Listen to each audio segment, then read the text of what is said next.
కాంగ్రెస్ పేరు చెప్పండి, ఎవరి పేరు చెప్పండి, ఇక్కడ చీఫ్ మినిస్టర్ భుజాల మీద పడింది ఇది. ఆయన మీద మనం ఇప్పుడు కమెంట్ చెయ్యడం భావ్యం కాదంటాను నేను. And he has to breathe first. అర్థం కావాలి కదా, ఫైళ్ల మీద ఇప్పుడు మొన్న ఆయన కాబట్టి నిర్భయంగా నిర్మోహమాటంగా ఏమన్నాడు, ఇక్కడ ఓల్డ్ సిటీలో ఎలక్ట్రికల్ బిల్లు వీళ్ళు దానాలు చేస్తున్నారు, అటు అక్కడ గజ్వేల్లో వాడు దానాలు చేస్తున్నారు, ఈ ఇద్దరి వల్ల ఇన్ని వేల కోట్లు రాష్ట్రానికి నష్టము, ఒక్కొక్కటి బయట తీస్తున్నాడు కదా ఆయన. 75 రోజుల పాటు పరిపాలన సాగింది. సో అంటే 75 రోజుల్లో మనకు ఒక క్లారిటీ అనేది అంటే మాధవీలత గారికి వచ్చింది అనుకుంటున్నాం. కానీ ఇంత సాఫ్ట్ కార్నర్ ఉండడానికి రీజన్ ఏమైనా ఉందంటారు? ఆ కుర్చీలో కూర్చుంటే తప్ప దాని ముళ్ళు దాని వేడి తెలియదు నాయన. బేసికలీ నేను ఎవరు, నేను ఒక citizen first. I'm a first citizen. ఒక చదువుకున్న బాధ్యత గల ఒక వ్యక్తిని. నోరు నాలిక ఉంది కదా అని ఎడపడ తడదడని సౌండ్లు చేయడం కాదు నా బాధ్యత. బాధ్యతాయుతంగా నేను మాట్లాడు. నా మాట వేల మంది లక్షల మంది వింటుంటారు. నేను ఎలా ఆలోచిస్తున్నాననేది వాళ్ళు ఎందుకు వింటారు? ఈవిడ ఏదో ఒక మంచి మాట మాట్లాడుతుంది, నేను మార్గదర్శకురాలు అవ్వచ్చు, నేను ప్రేరేపించవచ్చు మనుషుల్ని. నాకు బాధ్యత ఉంది నేనేం మాట్లాడుతున్నాను. ఇప్పుడు మీకు 3 తడవలుగా గెలుస్తున్న తెలంగాణ గవర్నమెంట్ లో అన్ని ఏళ్లు జరిగిన దానికి 75 రోజులు ఏం తెలుస్తుంది నాన్న? మీకు ఏం తెలుస్తుంది? అసలు ఇంకెక్కువ మాట్లాంటాను. బహుశా ఆ పాత గవర్నమెంట్ వెళ్లే లోపల ఫైల్స్ అని తగలబెట్టేశారేమో, ఫైల్స్ అని మార్చేశారేమో, ఈ గల్లంతులు చేశారేమో. ఇప్పుడు వచ్చిన వ్యక్తిని మీరు కాంగ్రెస్ పార్టీ అనుకోండి, రేవంత్ రెడ్డి గారు అనుకోండి, చీఫ్ మినిస్టర్ అనుకోండి, పేరు ఏదైనా ఇవ్వండి. ఇంకోటి 100 రోజులు అనే ఒక గడువు 6 గ్యారంటీల మీద ఉంది. సో దాని గురించి వాళ్ళకి ఏం తెలుసు పాపం, వచ్చే ముందు ఇది ఎలా ఉందో. ఇప్పుడు ఇదే కదా రాజకీయ మేనిఫెస్టో, ఇదే రాజకీయ. దీని గురించి అధికారం కోసం అంటారా వేస్తారు ఇప్పుడు అని. ఇప్పుడు మీరు వాళ్ళు ఇలా ఇలా ఇలా చాపలు వేస్తారు కదా నాన్న, గాలం వేస్తారు కదమ్మా, వేశారు. పోనీ అందులో అన్ని ఉపయోగకరమైనవా కాదా? ఇప్పుడు ఒకటి ప్రజలు కూడా ఒకటి తెలుసుకోవాలి నాన్న, చాలా ఓపెన్ గా చెప్తాను, ఇది మాత్రం నిర్భయంగా నిర్మోహమాటంగా చెప్తాను. ఫ్రీగా ఇవ్వడానికి ఎవరి ఆస్తి స్వామి ఇది? అందులో కూడా ఫ్రీగా ఇచ్చేది గవర్నమెంట్ నుంచి కాకుండా ప్రజల నుంచి తీసుకోవాలి. అందరి డబ్బులే కదమ్మా ఇది. ఇప్పుడు ఎవరైతే మీరు ఫ్రీగా ఇస్తున్నారో వాళ్ళు మీరు ఫ్రీగా ఇస్తున్నారు, ఏం చేతగాని వాళ్ళ కింద చేస్తారా? ఫ్రీగా ఇచ్చి మీరు ఎవరికి ఫ్రీ ఇవ్వాలి? అవిటి వాళ్ళకు ఫ్రీ ఇవ్వాలి. ఏనా? మెంటలీ రిటార్డెడ్ వాళ్ళకు ఫ్రీ ఇవ్వాలి, ముసలి వాళ్ళు వయోవృద్ధులకు ఫ్రీ ఇవ్వాలి. ఎందుకు? ఏం చేయగలరు చెప్పు పాపం. కానీ నేను వాళ్ళని కూడా వయోవృద్ధులు వదిలేస్తే పాప జీవితం అంతా ఏదో రూపాయన తెలుసో తెలియకో కుటుంబానికో దానికో దీనికో కష్టపడి ఉంటారు. వాళ్ళకు తప్ప అవిటి వాళ్ళకు కూడా వాళ్ళ కాళ్ళ మీద వాళ్ళంటే అంటే కాళ్ళు లేని వాళ్ళ కాళ్ళ మీద నిలబడడం అంటే వాళ్ళ జీవనోపాధిని వాళ్ళు కల్పించేటట్టు ఫ్రీ బీజ్ బదులు వాళ్ళకి ఒక స్కిల్ డెవలప్మెంట్ నేర్పించి. ఎందుకంటే రేపొద్దున ఈ గవర్నమెంట్ ఇస్తుంది, ఆ తర్వాత గవర్నమెంట్ ఇవ్వకపోతే వాళ్ళ పరిస్థితి ఏమవ్వాలి? కాబట్టి అనాథలు కానీ మెంటలీ రిటార్డెడ్ వాళ్ళు కానీ ఈ ఇట్లా వికలాంగుల కానీ వాళ్ళని జీవితంలో ఒకరు ఉన్నా లేకపోయినా నిలబడే స్థాయికి తీసుకురావాలి డబ్బుతో తప్ప. వయోవృద్ధులను తప్ప అందరూ ఎలా నిలబడగలగాలి జీవితంలో అని ఆలోచించగలిగిందే నిజమైన గవర్నమెంట్. అలాంటి అవకాశాలు కల్పించాలమ్మా. ఇప్పుడు మీరు మోదీ గారు సిలిండర్ మీకు డిస్కౌంట్లో ఇస్తారు. ఎందుకని? సరే కాస్ట్ గీస్ట్ అంతా పెట్టుకొని అయితే ఆ ఇంట్లో భోజనం ఏర్పాటు అయిపోతుంది. నువ్వు ఒక షేర్ వెయ్యాలి. That is how government has to run. బీదవాడికి ఏం చేయాలి? వాళ్ళకి ఉపాధులు కల్పించాలి, వాళ్ళకి ఉద్యోగాలు వచ్చేటట్టు చెయ్యాలి, వాళ్ళకి విద్యలకు అవకాశాలు ఇవ్వాలి, వాళ్ళకి ఆరోగ్య అవకాశాలు ఇవ్వాలి, వాళ్ళని ఎదిగింప చెయ్యాలి. కానీ వానికి ఫ్రీ ఫ్రీ ఫ్రీ ఇస్తే వాడిలోని వ్యక్తిత్వం చంపట్లేదా మీరు? ఎంత దుర్మార్గం నాన్న అది. స్కిల్ కిల్ చేస్తున్నట్టు. అంటే వాడికి తెలియకుండానే వాడిని మీరు ఒక స్కామ్ లో ఇరికించట్లేదా? అందరి జీవితం ముఖ్యమే కదా నాన్న. ఇప్పుడు నా పిల్లల ఇంట్లో ఖాళీగా కూర్చొని తినాలని నేను కోరుకుంటానా? మరి ఇంకొక బీద ఇంట్లో బిడ్డ ఖాళీగా కూర్చొని ఎందుకు తినాలి? మరి వాడి బుద్ధి మందకిచ్చట్లే అక్కడ, వాడి జీవితం పాడైపోవట్లేదు. అదా చేయాల్సింది. That is not in the welfare of the people. అందుకే నేను ఎప్పుడు ఫ్రీ బీజ్కి నేను నమ్మను. మనిషి కష్టపడాలి, అప్పుడే శరీరంలోని సెల్స్ బుద్ధిలోని సెల్స్ అన్ని యాక్టివేట్ అవుతాయి.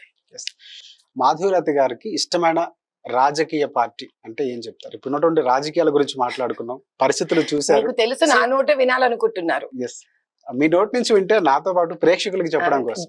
మోదీ గారి ఆధ్వర్యంలో రన్ అవుతున్న భారతీయ జనతా పార్టీ, బీజేపీ. ఎందుకు అంటే బీజేపీ అంటే ఎందుకు, ఏం చెప్తారు?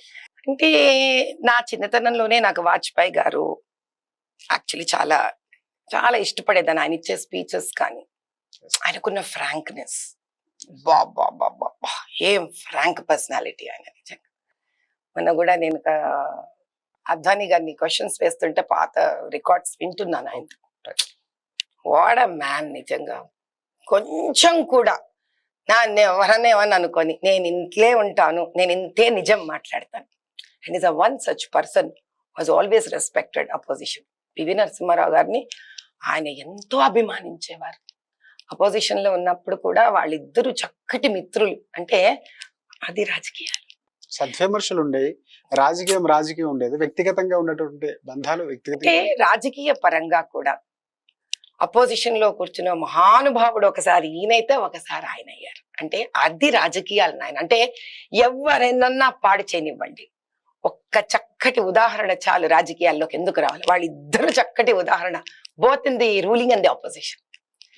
అందుకే మన మోదీ గారు కూడా ఒకటే ఉన్నారు, అయ్యా ఒక మంచి అపోజిషన్ తయారై కూర్చోండి అయ్యా బాబు మాకు. అంటే ఏ విన్నింగ్ ప్రైమ్ మినిస్టర్ కూడా ఇలాంటి విజ్ఞప్తి పెట్టరు అనమాట. ఆయన గొప్పతనం మోదీ గారి విజ్ఞప్తి ఏంటంటే, ఏదో ఒకటి చేయండి రా బాబు, అపోజిషన్ లో వచ్చి కూర్చోండి రా నాయన, మాకు మంచి సవాళ్లు విసరండి రా బాబు, మాకు మంచి ప్రశ్నలు వేయండి, ఛాలెంజ్ చేయండి మమ్మల్ని, మేము ఇంకా మారుతాం, ఇంకా అభివృద్ధి వైపు వెళతాము అని. అలా నాకు చిన్నతనం నుంచి బహుశా కొంచెం ఆధ్యాత్మికంగా ఉండడం చేతనో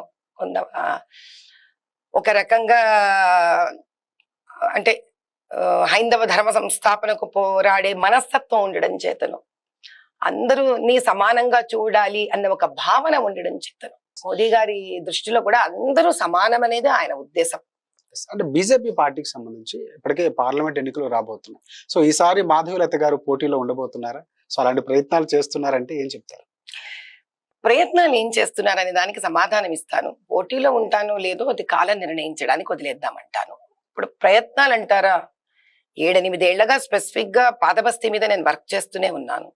అది కాక గత సంవత్సరం నుంచి మాత్రం నిరవధికంగా ప్రతిరోజు 11-12 గంటలు అయితే మినిమం వర్క్ చేస్తున్నాను. సో అందుకే ఏదో ఇక ఇప్పుడు డబ్బు ఖర్చు పెడుతుంటే ధర్మ కార్యక్రమాలకి డబ్బు ఖర్చు అవుతున్నట్టు మనం తిరిగి శారీరకంగా కష్టపడుతూనే ఉన్నప్పుడు శరీరంలో కూడా అరుగుతాయి, కరుగుతాయి. నాకు ఆనందంగానే ఉంది. At least I'm happy. అంటే నిజంగా నేను ఇంత కష్టపడుతున్నానికి నిదర్శనమే నా హెల్త్ డిప్లీట్ అవ్వడం. సో అది కూడా నాకు ఆనందాన్ని ఇస్తుంది, చాలా ఆనందాన్ని ఇస్తుంది. అంటే నేను నిజంగానే కష్టపడ్డాను. ఆనందంలో సీట్ వచ్చే అవకాశాలు ఉన్నాయంటారు మాకు? అది అందరూ కోరుకుందాం నాన్న, అందరం కోరుకుందాం. ఒకవేళ నిజంగా నాకు సీట్ రావడం అనేది ప్రజల కోరిక అయితే, పాపం చాలా మంది అంటూనే ఉన్నారు, నిజంగా ఎంత బ్లెస్ చేస్తున్నాను, ఎంత ఆశీర్వదిస్తున్నారంటే.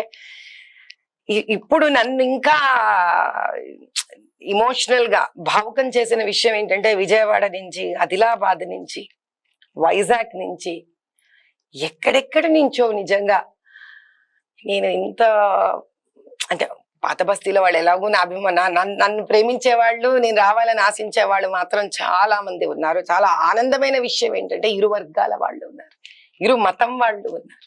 అటు హిందువులు.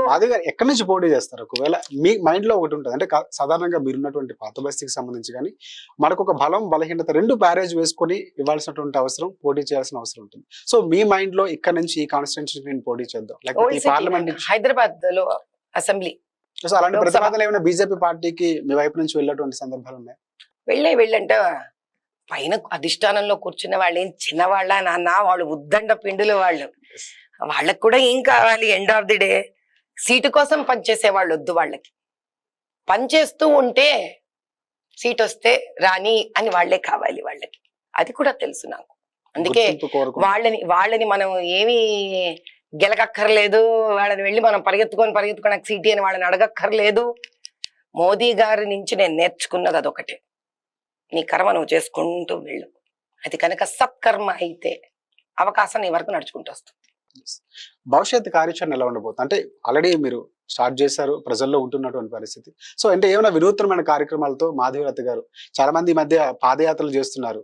సో బండి సంజయ్ లాంటి నేతలు ప్రజాహిత యాత్ర చేస్తున్నటువంటి పరిస్థితి. సో నేను సంవత్సరం నుంచి చేస్తున్నా. భవిష్యత్తులో అలా ఏం చేసి నేను ఆల్రెడీ ఫినిష్ చేశాను బాబు.